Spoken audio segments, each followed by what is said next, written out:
Hello students, क्या हाल है सबके? बढ़िया सब। नेक्स्ट टॉपिक स्टार्ट कर रहे हैं। Energy stored in an inductor.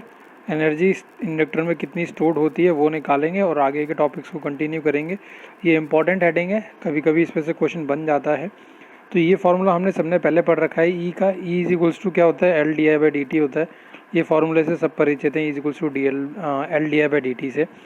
और एक ये फार्मूला भी बना सकते हैं हम लोग। अगर बोलूँ कि आई करंट फ्लो कर रहा है किसी इंस्टेंट पे, तो rate of work done D W upon D T को ई आई लिख सकता हूँ।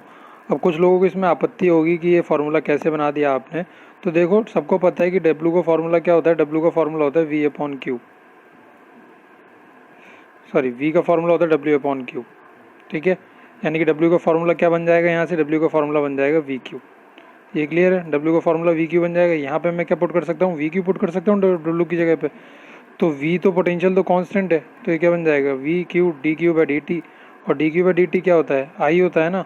और वी ही तो ई एम एफ होता है। तो ये किसके बराबर बन गया? ई आई के बराबर बन गया। तो ये डायरेक्ट फार्मूला था बेसिक, इसलिए डायरेक्ट लिख दिया है।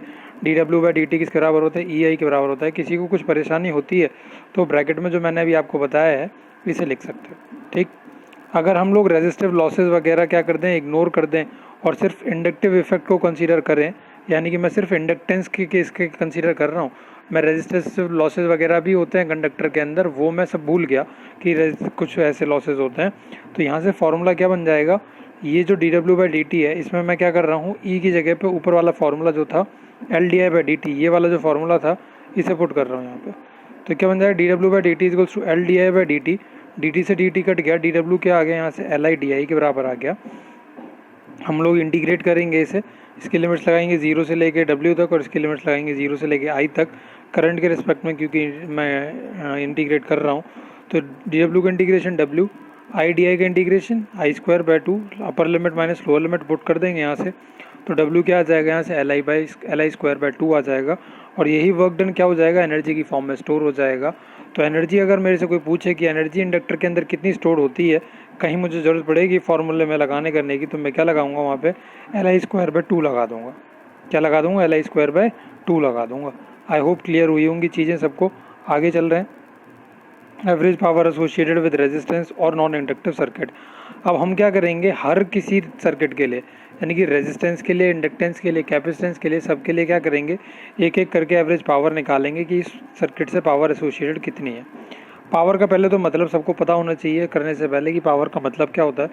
पावर क्या होती है? Power is defined as the rate of doing work. काम करने का जो रेट है उसको हम लोग पावर से डिफाइन करते हैं। For instantaneous power, instantaneous power की बात करें तो उसे कैसे डिफाइन करते हैं? We define it as the product of instantaneous voltage and instantaneous current. भाई पी का फॉर्मूला सबने पढ़ा था ना 10th क्लास में, P is equals to V I तो होता था।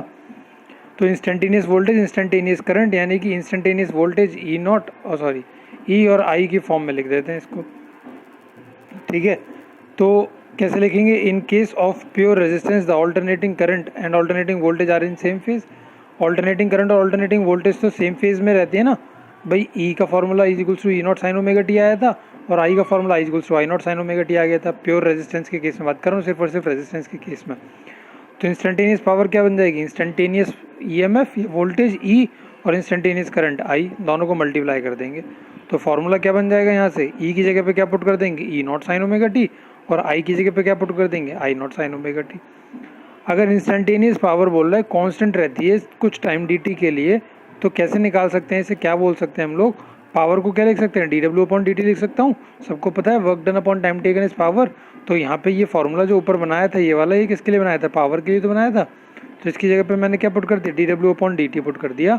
ई नॉट आई नॉट और साइन स्क्वायर ओमेगा टी बन गया, 2 साइन ओमेगा टी थे। तो अगले स्टेप में हमने क्या करा? डी टी को यहाँ लेके मल्टीप्लाई में, तो ये क्या बन गया? D W is equals to E not I not sine square omega T dot D T. फिर क्या करना है?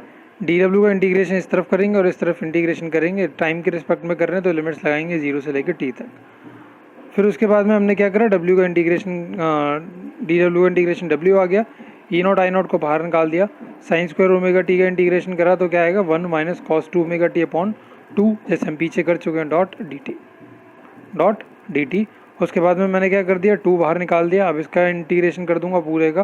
तो इसका इंटीग्रेशन क्या आ जाएगा मेरे पास में?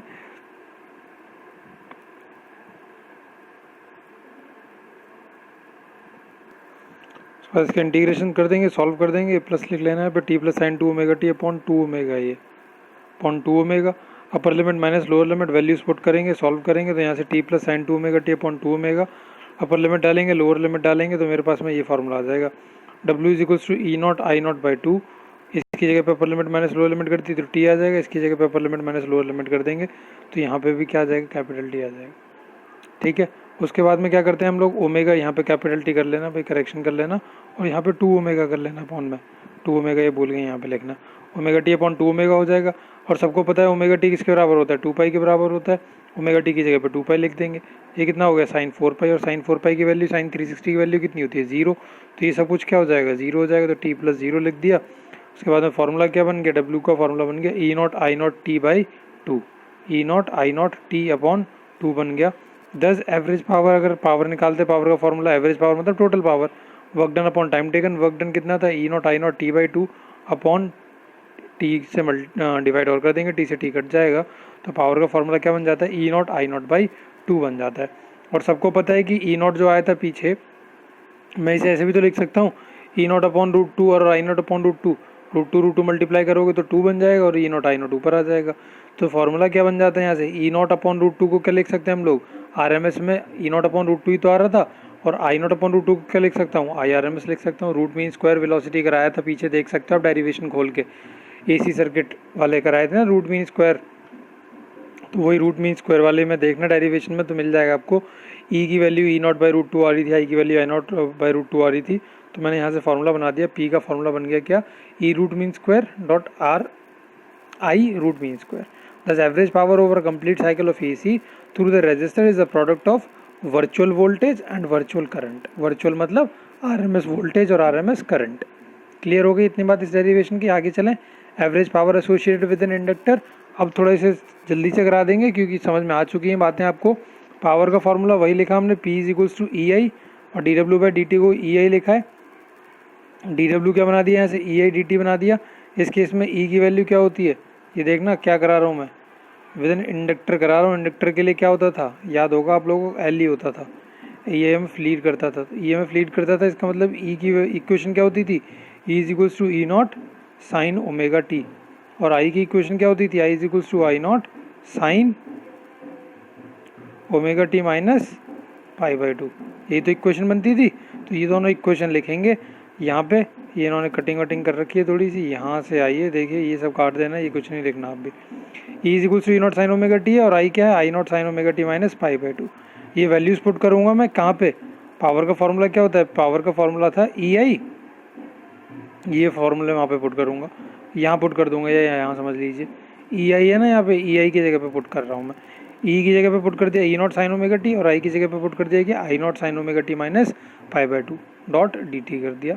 आगे चल रहे हैं उसके बाद में, E is equals to E not sine omega T, और इसको क्या लिख सकते हो आप लोग, अगर मैं माइनस बाहर कॉमन ले लूँ तो इसे ये लिख सकता हूँ ना पाई बाई 2 माइनस ओमेगा टी, अगर माइनस बाहर कॉमन ले लूँ ऐसे भी तो लिख सकता हूँ, minus sign omega T minus pi by 2, और ये क्या 90, ये क्या थीटा, साइन 90 माइनस थीटा क्या होता है कॉस थीटा, माइनस का साइन बाहर लगा हुआ था तो ये क्या बन जाएगा माइनस कॉस ओमेगा टी बन जाएगा। क्लियर बात, तो E not sine omega T I not minus cos omega T dot D T बन जाएगा। इसके बाद में मैंने माइनस साइन को बाहर निकाल दिया, ये बन गया क्या sign omega T cos omega T dot D T. मैंने इसको 2 से मल्टीप्लाई डिवाइड कर दिया, देखो 2 से डिवाइड करा है और 2 से मल्टीप्लाई करा है, ऐसा क्यों करा मैंने, ताकि मैं एक आइडेंटिटी बना दूं। ये क्या बन गया फॉर्मूला, 2 साइन ए कॉस है, ये 2 sine theta cos theta, 2 sine theta cos theta क्या होती है आइडेंटिटी, साइन 2 थीटा, तो यहाँ से फॉर्मूला की इसकी जगह पे क्या लिख दिया मैंने, sine 2 omega T dot D T लिख दिया।